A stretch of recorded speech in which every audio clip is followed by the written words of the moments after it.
오늘 은혜 받으실 하나님 말씀은 마가복음 5장 25절에서 34절까지의 말씀입니다.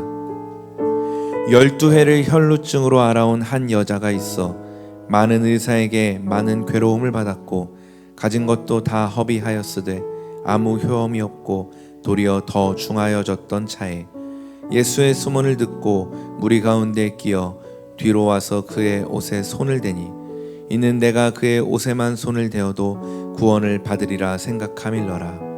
이에 그의 혈루 근원이 곧 마름에 병이 나은 줄을 몸에 깨달으니라.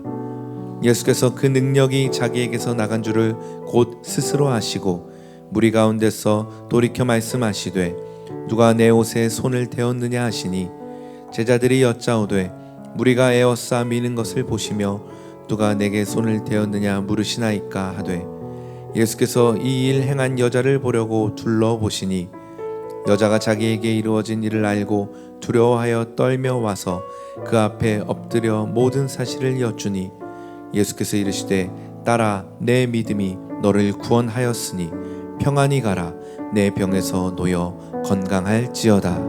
아멘.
아멘. 감사합니다. 내 믿음이 너를 구원하였으니 라는 제목으로 은혜를 나누고자 합니다. 혈류증, 유출병이라고도 합니다. 피가 멈추지 않는 그러한 병입니다. 피가 콸콸 쏟아진다는 것이 아니고 피가 계속해서 멈춰야 되는데 이 피가 멈추지 않는 병, 이것이 혈류증입니다. 한 여인이 12년 동안 혈류증으로 앓았습니다. 이 여인은 자기 병을 고치려고 온갖 노력을 했습니다. 이 의사 저 의사 찾아다녔고 또 혈류증 치료에 좋다는 약이란 약은 다 먹었지만은 아무 소용이 없었습니다. 그러니 이 여인은 몸만 아픈 것이 아니라 경제적으로도 어렵게 되었습니다. 가지고 있었던 것 다 허비하고 말았습니다. 몸이 아프고 그리고 가지고 있는 것을 다 허비한 것으로 끝나는 것이 아니라 사랑하는 이들과 함께 거할 수도 없는 겁니다.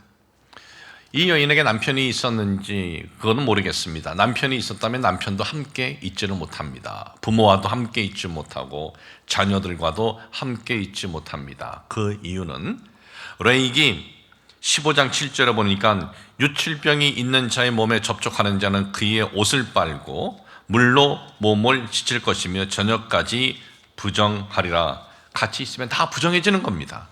다 더러워지는 거예요. 그러니 가족 중 그 누구도 같이 있을 수가 없습니다. 가족도 다 잃어버립니다.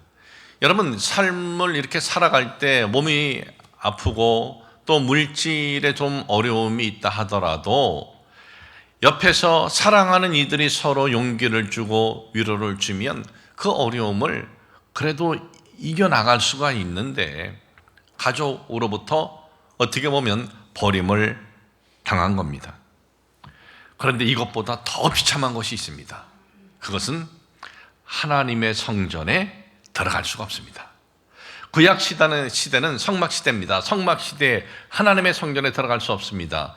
예루살렘 성전이 세워졌을 때 예루살렘 성전에 들어갈 수 없습니다.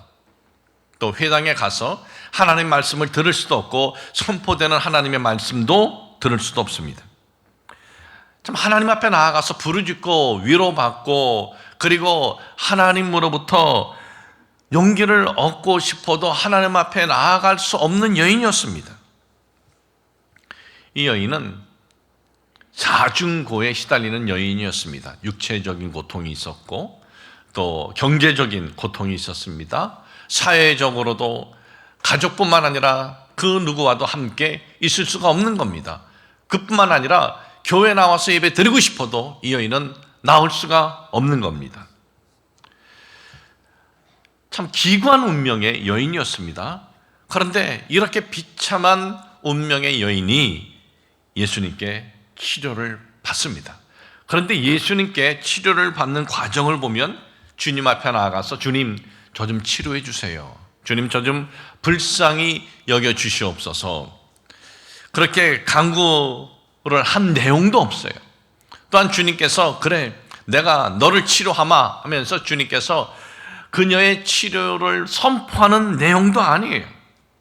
이 여인은 그 누구에게도 알리지 않고 조용히 예수님 앞에 다가갑니다. 그리고 예수님의 옷자락에 손을 댑니다. 원어 성경에 보면은 이렇게 되어 있습니다. 예수님의 옷자락을 스쳤다, 이렇게 기록이 되어 있습니다. 이 예수님께서는 자신에게 참 이 능력이 나간 것을 아시고 누가 내 몸에 손을 대었느냐 그러셔요. 예수님께서는 누군지 모르셔서 그러신 것이 아닙니다. 그 여인의 그러한 환경도 알고 계셨습니다. 안타까운 환경까지도 다 알고 계셨지만 그녀 스스로 고백하기를 원하셨던 것입니다. 사람들에게 자기의 정체를 밝힐 수가 없는 여인. 그러면 누구든 누가 가까이 오기를 놔두겠습니까? 그래서 조용히 자신의 정체를 숨기고 예수님의 옷자락에 손을 대었던 이 여인, 그녀가 누구냐? 주님께서는 스스로 고백하기를 원하셨다는 거예요. 자신의 행위가 이제 들통난 이 여인은 두려워하면서 예수님께 이제 고백을 다 한 거예요. 그럴 때 주님께서 뭐라 그러시냐면, 딸아, 네 믿음이 너를 구원하였다 그랬어요. 여기서 딸 그래요. 딸, 디카데르 그래요. 여기서 이 딸은 상징적으로 딸아 그런 것이 아닙니다. 실제 아빠와 딸과의 관계의 단어예요. 예수님께서 아버지의 마음으로 사랑하는 자기 딸에게 하는 것처럼 그렇게 말씀하셨다는 겁니다. 이 여인은 만지는 것마다 다 더러워져요. 다 부정적이 됩니다. 이 여인이 앉았던 자리에 누가 앉으면 그 사람까지도 부정적이 되고 더러워지는데, 너 왜 나를 더럽혔느냐? 왜 너 나를 부정해지게 했느냐? 책망하신 것이 아니라 아주 정감 있고 다정스럽게 그에게 딸아, 네 믿음이 너를 구원하였다. 그리고 이 여인은 육체적 고통, 경제적 고통, 가족과 헤어져야 하고 사회에 함께 할 수 없는 고통, 그리고 영적인 고통에서 구원을 얻었습니다. 그녀가 구원을 얻은 것에 대해서 우리 주님께서 뭐라고 말씀하셨습니까? 네 믿음이 그랬어요. 믿음이. 이 자중고의 고통의 삶을 살아가는 이 여인의 그 믿음이 치료했다고 하는데, 도대체 그녀가 가진 믿음이 뭡니까? 우리는 믿음 하면 보편적으로 다른 사람들이 잘 하지 못하는 것을 할 때, 아, 믿음이 크다, 믿음이 깊다, 그렇게 얘기를 합니다. 금식 기도를 하는 사람들을 보든지, 아니면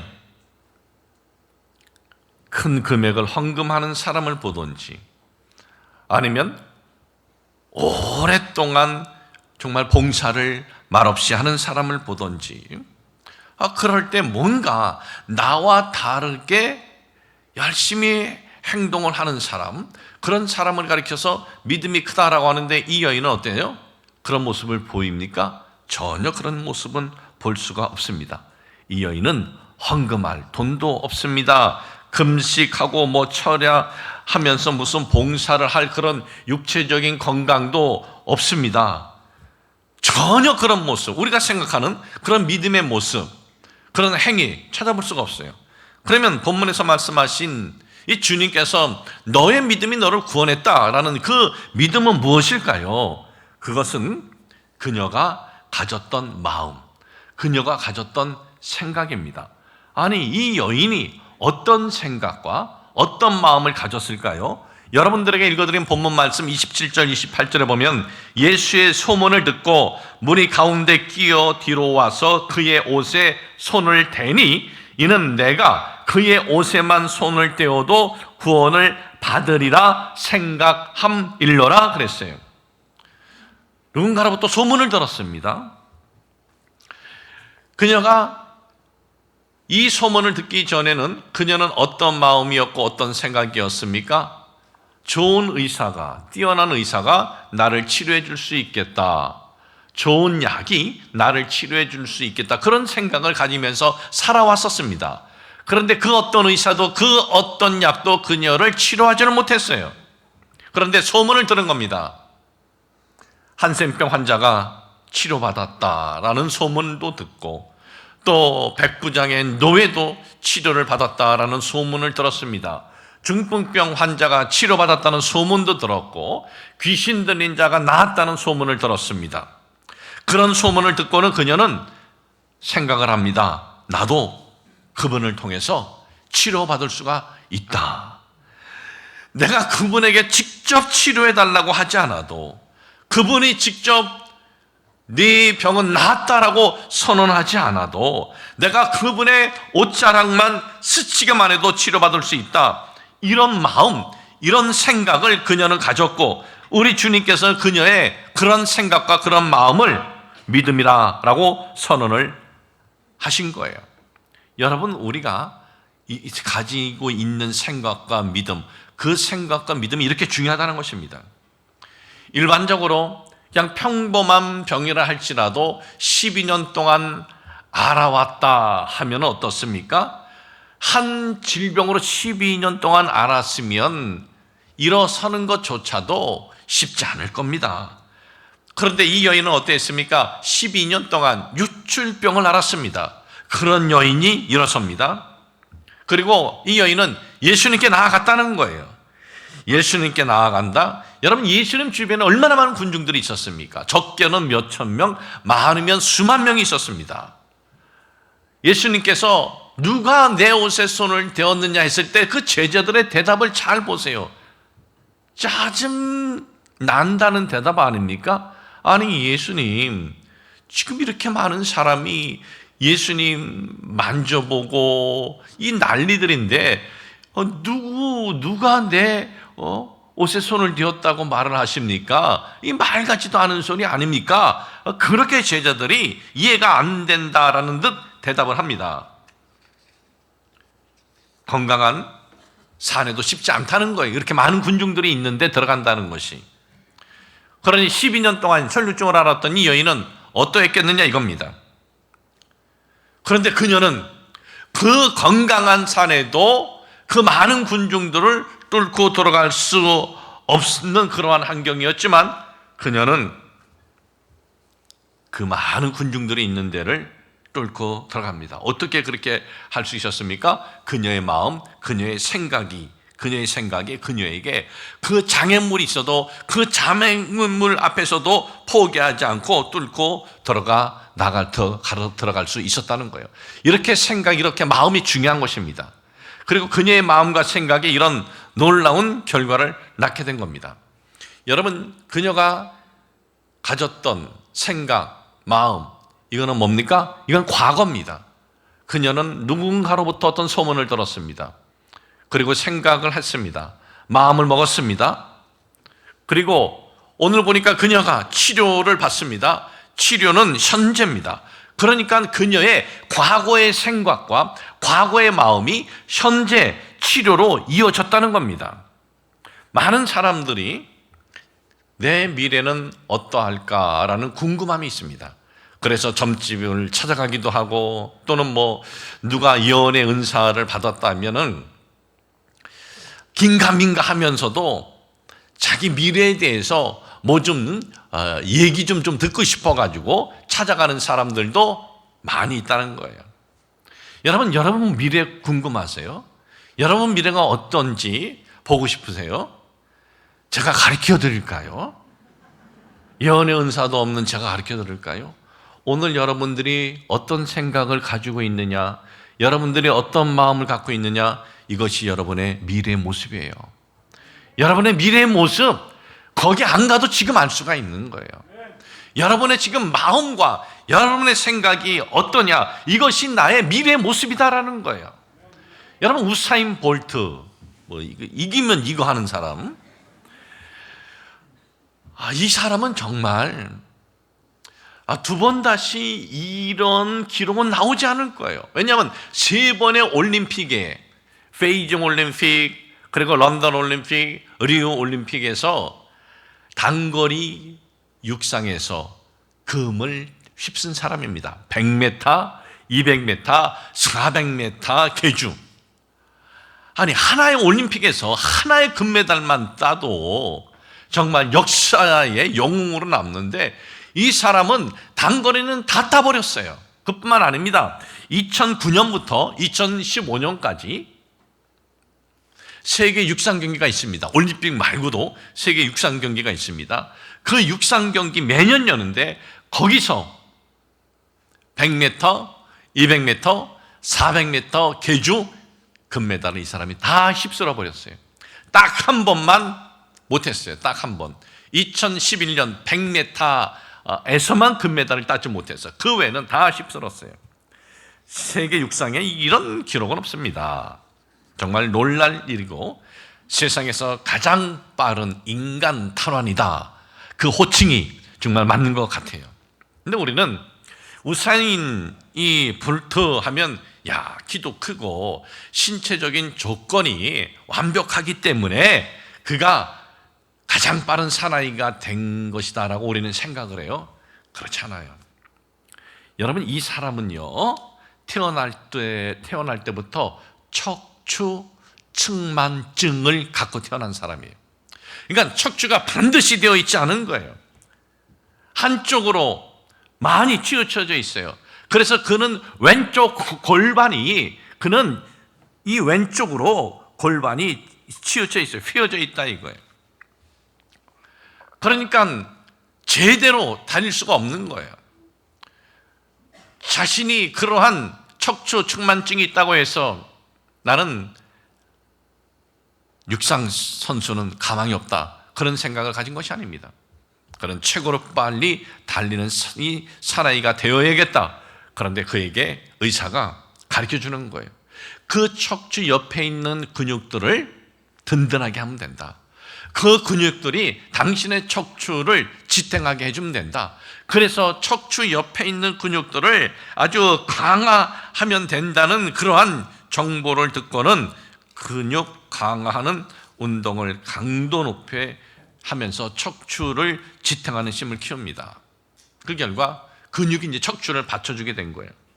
달릴 때 좀 흐느적거리고, 그리고 왼쪽으로 좀 많이 쏠리는데, 왼쪽으로 쏠리게 휘어져 있는 약점을 내려간 만큼 반동으로 내딛는 발의 힘을 그가 키웁니다. 그래서 자기의 그 키의 보폭보다 20cm가 더 나가게 한 거예요. 이 세계에서 가장 빠른 사나이 우사인 볼트라는 이 사람은 어디에서부터 이런 결과가 시작이 되었느냐? 과거 그의 마음, 그의 생각에서부터 시작이 되었다는 것입니다. 여러분, 이처럼 마음과 생각이 중요한 것입니다. 어떤 생각을 오늘 하느냐? 우리의 미래예요, 그것이. 여러분, 미래를 보고 싶으십니까? 그러면 오늘 우리의 마음과 생각을 보면 돼요. 물론 예외도 있어요. 그러나 그 예외는 아주 드물어요. 대부분이 오늘 우리가 어떤 마음과 생각이 있느냐가 우리 미래의 결과로 나타나게 된다는 것입니다. 저는 우리 교회에서 목회한 지가 이제 23년 4개월째가 됩니다. 1999년 8월 둘째 주에 요 상록 빌딩에 우리 교회 있을 때 거기서 첫 설교를 하면서 순복음 원단교회에 이제 목회를 시작을 했습니다. 그런데 제가 우리 교회에서 목회하면서 우리 성도님들하고 약속을 한 것이 있어요. 설교하면서 제가 선포를 했습니다. 설교하면서 선포한 것은 성도님들과의 약속이 아니겠습니까? 그것은 이거였어요. 여러분, 우리가 지금 상가에서 이렇게 예배드리지만 우리가 성전을 건축할 땅을 사거나 또 성전을 건축하거나 그 외 다른 어떤 일들을 할 때, 건축이나 어떤 뭘 구입할 때 작정 헌금은 하지 않겠습니다. 저는 성전을 건축을 할 때나 교회에 어떤 일을 할 때 작정하는 것에 대해서 부정적이다, 이걸 말하는 것이 아닙니다. 그게 왜 부정적이에요? 부정적이지 않습니다. 그냥 고경한 목사의 그냥 목회 철학일 뿐이에요. 그리고 제 목회 철학은 성경적이고 나와 다르면 성경적이지 않다? 그렇지 않습니다. 그냥 저의 개인적인 목회 철학이에요. 어떤 분들은 작정을 하고 그래가지고 정말 하나님의 은혜를 준 일들도 많이 있어요. 그러나 저는 제 목회 철학은 그렇지 않다는 것, 그것이 전부예요. 제가 말씀드리고 싶은 것은 지난 23년 4개월 동안 우리는 정말 저 자신도 놀랄 정도로 많은 것들을 이루었습니다.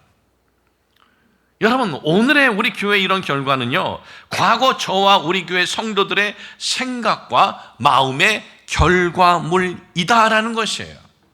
물론 작정하지는 않았지만 성도님들이 그때마다 그 마음의 감동으로 헌금을 하신 분들은 많이 있어요. 또 교회가 지속적으로 계속해서 부흥이 돼서 그런 면도 있고, 중요한 것은 우리가 어떤 생각과 어떤 마음을 갖고 나아가느냐가 미래 우리의 결과물이 될 수 있다 이거예요.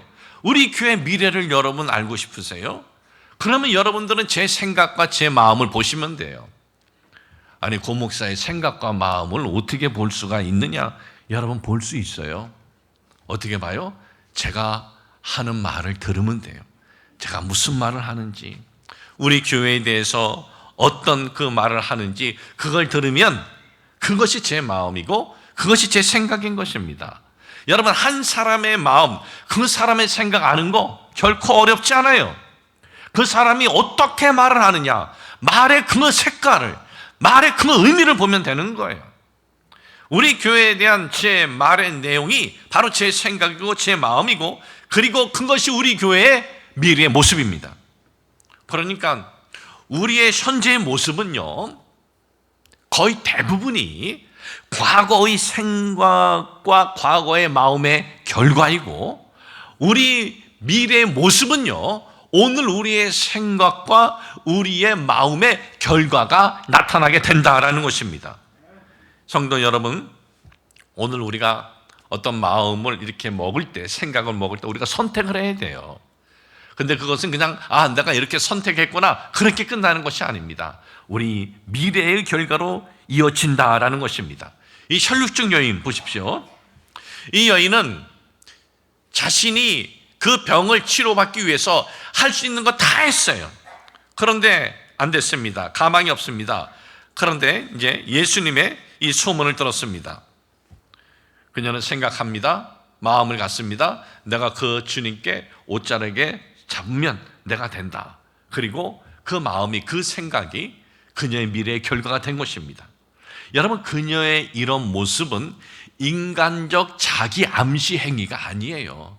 저는 여러분들에게 인간적 자기 암시 행위를 하라 그러는 것이 아니에요. 그녀는 예수님을 어떻게 생각을 했느냐? 그분은 전능하신 하나님이시다라는 믿음을 갖고 그분에게 나아가서, 전능하신 그분에게 나아가서 그분의 옷깃만 내가 잡아도 나는 다 할 수 있다, 그런 생각과 그런 믿음을 가졌다라는 것입니다.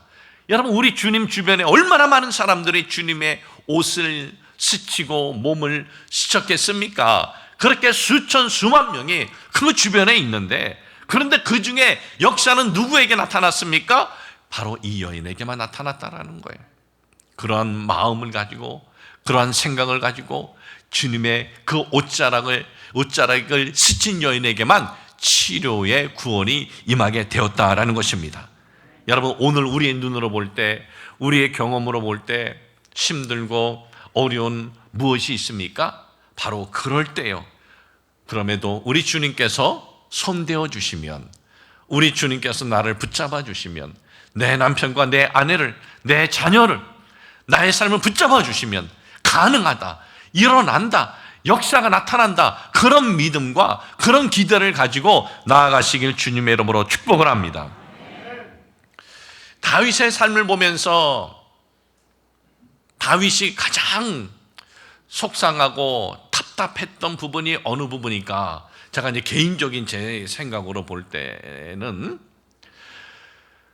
다윗이 자기 신하 우리아의 아내를 범하고, 그것도 참 아픔이고, 또 아들 압살롬에 의해서 그 반역을 당한 것도 아픔인데, 다윗의 삶에 보면은 정말 안타까운 부분이 또 하나가 있어요. 그것이 뭐냐 하면은, 사울 왕이 죽었잖아요. 블레셋과의 싸움에서. 그러면 하나님께서 이스라엘의 두 번째 왕으로 기름 부은 사람이 누굽니까? 다윗이에요. 근데 다윗이 왕이 안 돼요. 12개 지파에서 1개 지파, 다윗의 지파, 유대 지파만 다윗은 지지합니다. 11지파는 다윗을 지지하지 않고 누구를 왕으로 세웁니까? 사울 왕의 아들 이스보셋을 세워요. 참 이 부분이 의문이에요. 그리고 다윗은 언제 이스라엘의 12지파의 왕이 되느냐? 7년 6개월 뒤에나 됩니다. 7년 6개월. 왜 이스라엘의 두 번째 왕으로 기름 부음을 받은 이 다윗, 사울 왕이 끝나면 하나님께서 글로 왜 계승을 해 주시지 않고 왜 7년 6개월 뒤에나 그를 세워주었을까? 이 다윗이 사울 왕이 블레셋과의 싸움에서 죽을 때 다윗이 어디에 있었느냐? 블레셋에 있었어요. 블레셋을 찾아갑니다. 자기가 생각해 보니까 아무래도 이렇게 계속 도망 다니다가는 사울 왕에게 잡힐 것 같아서 힘든 거예요. 그래서 블레셋의 아기스 왕을 찾아가서 제가 신하가 되겠습니다 라고 합니다. 블레셋의 이 아기스 왕은 다윗과 함께 온 사람에게 시글랏이라는 왕을, 시글랏이라는 성을 줘요. 그리고 다윗은 거기서 위험 부담 없이 편안히 지냅니다. 그 이후에 이 블레셋의 아기스 왕은 이스라엘과 전투를 준비합니다. 뭐 다윗도 없겠다. 이스라엘과 전투를 준비하고, 그리고 사울 왕과 전쟁을 하고 사울 왕이 거기서 죽어요. 블레셋이 사울 왕과 전쟁을 할 때 다윗이 블레셋 편에 서서 블레셋을 돕진 않았습니다. 그러나 하나님 보실 적에는 그게 아닌 거였어요. 사울 왕이 죽은 뒤 7년 6개월 사울 왕의 아들 이세봇이 죽습니다. 내란이 일어나서 죽어요. 그 뒤에나 이스라엘의 전체 왕이 되어버립니다. 만약에 이세봇이 정말 나라를 잘 이끌어갔으면 그 기간이 더 길어질 수도 있었고, 아니면 그렇게 끝날 수도 있었을 거예요. 그런데 내란이 일어났어요. 사울 왕의 아들이 정치를 잘못한 거예요. 나라를 잘못 끌어간 거예요. 그래서 그가 죽고 난 다음에 이제 다윗이 이스라엘이 되는데, 도대체 뭐가 문제냐 이거죠. 문제는 사무엘상 27장 1절에 있습니다. 다윗이 그 마음에 생각하기를 내가 후일에는 사울의 손에 붙잡히리니 블레셋 사람의 땅으로 피하여 들어가는 것이 좋으리로다. 사울이 이스라엘 온 영토 내에서 다시 나를 찾다가 단념하리니 내가 그의 손에서 벗어나리라 하고, 믿음 없는 생각이, 두려움의 마음이 그를 사로잡습니다. 야, 내가 사울 왕에게 여기서 내가 붙잡혀 죽겠다 그런 거예요. 아니, 하나님께서 여태까지 사울 왕의 손에서 지켜주시고 보호해 주셨는데, 사울 왕이 다윗을 잡은 것이 아니라 하나님께서 어떻게 했어요? 이 다윗의 손에 사울 왕을 2번이나 죽일 수 있는 사울 왕을 붙여 주셨는데, 그런데 다윗은 이러다가 내가 사울에게 붙잡혀 죽겠구나라고 생각을 한 것입니다. 이런 마음, 이런 생각이 아니라 정말 그 어떤 어려움이 있어도 지금까지 나를 지켜주신 하나님께서 사울 왕의 손에서 계속 지켜주실 걸로 믿습니다 하고 있었어야지 되는 것 아니냐 이거죠. 근데 다윗은 이런 두려움의 마음, 이런 부정의 마음이, 사울 왕에 대한 이 두려움의 마음이, 그 생각이 정말 삶에서 가장 아주 황금과 같은 7년 6개월을 잃게 되었다라는 것입니다. 여러분, 우리는 늘 생각의 싸움이 있어요. 우리는 마음의 싸움이 있어요. 근데 생각의 싸움, 마음의 싸움에서 우리가 믿음으로 승리해야 하는 이유가 바로 여기에 있는 거예요. 믿음으로 승리해야 그것이 우리의 미래에 우리의 모습이 될 수 있기 때문에 그런 겁니다. 성도들이 낙심하고 시험 드는 거 다른 데 있는 것이 아닙니다. 믿음이 아닌 불신앙적인 부정적인 생각, 부정적인 마음이 나를 붙잡기 때문에 그러는 거예요. 여러분, 부정적인 생각, 부정적인 마음이 들을 수 있어요. 왜 안 들겠습니까? 사람이. 바로 그럴 때 우리가 마음을 바꿔야 돼요. 반대로만 하면 돼요. 반대로. 그 당시 유출병을 닫는 이는 전염이 됩니다. 더러움이 전염이 되고, 그리고 부정적인 것이 전염이 돼요. 유출병자가 앉았던 곳에 누가 앉아도 더러운 것이 전염이 되고, 그리고 부정적인 것이 전염이 돼요. 모든 사람들이 그렇게 생각을 했고, 이 여인도 그렇게 생각을 했습니다. 나를 만나는 사람, 그리고 내가 닿는 사람 다 더럽게 되고 부정하게 된다. 그런데 마음을 바꾸었어요. 생각을 바꾸었어요. 어떻게? 그렇지 않다. 저분께 닿으면, 저분의 옷자락에 닿으면 나의 부정과 나의 더러움이 그분에게 전염이 되는 것이 아니라 그분의 능력이 나에게 전염이 된다. 그분의 능력이 나에게 와서 내가 깨끗하게 될 것이다. 여러분, 오늘 우리의 생각은 어떠냐 이거예요. 믿음의 승리는 우리의 마음과 생각에서 결정된다는 것을 여러분 잊지 마시기를 축복을 합니다. 며칠 전에 저에게 전화가 왔습니다. 아침 7시 10분까지 와서 조찬을 하라 그러는 거예요. 근데 노 할 수가 없었습니다. 어르신이시기 때문에, 어르신 목사님이기 때문에. 그런데 알았습니다 하고 생각을 이렇게 하니까 가기가 싫은 거예요. 왜냐하면 늘 가면은 뭐가 있거든. 뭐 이렇게 후원할 사람이 있는데 이 사람 연결하든지 하여튼 늘 그런 거였기 때문에 이번에도 또 가면 또 역시나 그런 거일 텐데. 그래서 전화를 다시 이제 비서한테 했죠. 내가 다니엘 기도 기간입니다.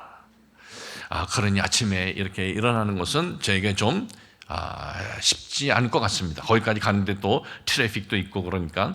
그래서 다니엘 끝나면 찾아뵙고 인사드리겠습니다. 잘 부탁합니다. 그리고 이제 끊었어요. 금요일 날 이제 아침에 시간이었는데 목요일에 이제 열심히 예배를 인도하고 다니엘하고 마음이 그래도 좀 편한 거예요. 이제 잤죠. 잤는데 금요일 날 새벽 4시 한 15분에 깬 거예요. 참 좀 더 자야 되는데. 근데 또 잠도 안 와요. 근데 마음에 또 부담은 돼요. 또 어르신 목사님이 또 그러니까 그래서 어떻게 해요? 주섬주섬 믿고 갔지요 뭐. 갔는데 보니까 목사님들이 8분이 쫙 있어요. 그리고 그 어르신 목사님은 안 보여요. 비서만 있어요. 역시나 어떤 한 사람이 와가지고 이것저것 소개하는데 우리는 그 소개를 듣고 있는 거예요. 그리고 그 소개 받고 이제 이 도움을 주는 취지에서 이제 그렇게 한 거죠. 이번에도 역시나구나 하고 이제 있는 거죠. 아침 준 거 이제 이렇게 먹었어요. 근데 한 목사님이 나갔다가 제가 오렌지 주스 다 먹었다고 오렌지 주스를 떠오면서 고 목사님 마시라고 또 그래요. 그래서 뭐 제가 가도 되는데 했더니 고 목사님이 돈 낼 건데 뭐 그러는 거예요.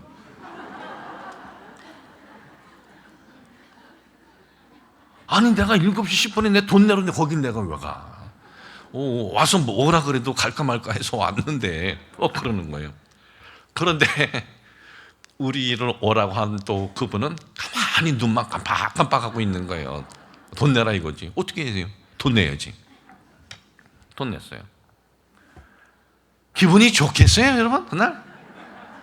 한번 입장 바꿔서 생각해봐요. 에이 거지같이 내가 왜 여길 또 와가지고 내가 쪼다지 내가. 그랬어요. 그러면서 핸드폰에다 수신거부 딱 해버렸어요. 내가 이제 봤나봐라.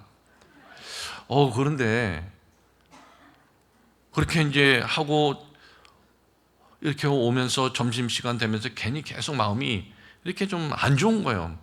그래서 이건 좀 아닌 것 같다 하면서 이제 마음을 이렇게 바꾸기 시작을 했어요.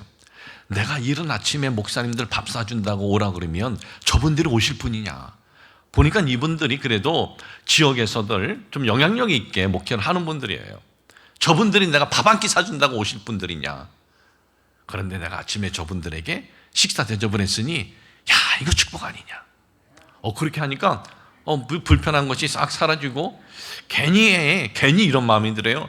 하나님께서 고 목사 너 잘 생각했다 그런 것 같아요. 하나님 그런 말을 안 하셨는데 혼자. 그런 것 같아요. 그리고 그러면 그 다음에 어떻게 이어져요? 핸드폰 열어서 수신거부 풀어버려요. 참 이게 우리예요. 우리는 그러니까 늘 우리의 어떤 생각, 마음과의 이 싸움이 있는 거예요. 그런 싸움이 있을 때 여러분 믿음의 승리로 이걸 체인지하세요. 바꾸세요. 그러면 되는 거예요. 그러면 돈을 쓰고도 기쁘고 시간이 좀 어떻게 보면은 내가 잃은 것 같아도 기쁘고 감사한 겁니다. 여러분 오늘 우리의 마음과 소원은 어떻습니까? 오늘 이 결론으로 이제 말씀을 맺는데 이 여인은 정말 갈급한 마음을 가지고 주님 앞에 다가간 거예요. 얼마나 갈급했는지 아세요? 여러분 오늘날 이 시대도 중동 지역에서는 여자가 남자 옷깃 못 잡아요. 그 시대에는 근처 간다는 거 일반인들은 상상을 못해요. 그런데도 이 여인은 간 거예요. 그런 갈급함을 가지고 나아간 겁니다. 그리고 그분의 옷자락을 잡았습니다. 우리가 이 주일날 예배드리러 지금 주일날 왔습니다. 이 주일날 예배 드리러 올 때 우리는 그런 갈급함이 있나요? 오늘 내가 주님의 그 옷자락을 내가 잡으면서 내가 주님으로부터 주시는 그 은혜를 내가 받겠다라는 그런 갈급함이 있냐 이거예요. 우리는 돈 벌려고 하는 갈급함이 있습니다. 우리 자녀들 정말 잘 되려고 하는 그런 갈급함도 있습니다. 그런 갈급함은 우리가 그렇게 있는데, 지금 주님을 경배하고 예배 드리려고 가면서 그분에 대한 그런 갈급함은 우리에게 있습니까? 오늘도 내가 주님의 음성을 들어야지. 그런 갈급함으로 주일 성전에 나와보세요. 성정문에 들어서면서 은혜의 복보수는 임하게 될 것입니다. 오늘 우리의 마음의 자세들을 한번 돌아보고 우리의 생각을 한번 돌아보면서 혈류병 여인처럼 이런 갈급함으로 우리 주님이 내 몸에 손 대시면, 아니 내가 주님의 몸에 손을 대시면 역사는 일어난다라는 믿음을 가지고 나아가시길 주님의 이름으로 축복을 합니다. 주님, 저희들 오늘 갖고 있는 마음, 갖고 있는 생각이 뭡니까? 파괴적이고 부정적입니까? 그것이 우리 미래가 됩니다. 주님, 저희들 완전히 반대로 바꾸어지게 도와주옵소서. 믿음으로 승리하는 생각을 갖고 하나님의 도우심으로 우리는 승리한다는 그러한 마음과 생각을 갖도록 도와주시옵소서. 예수님의 이름으로 기도합니다. 아멘.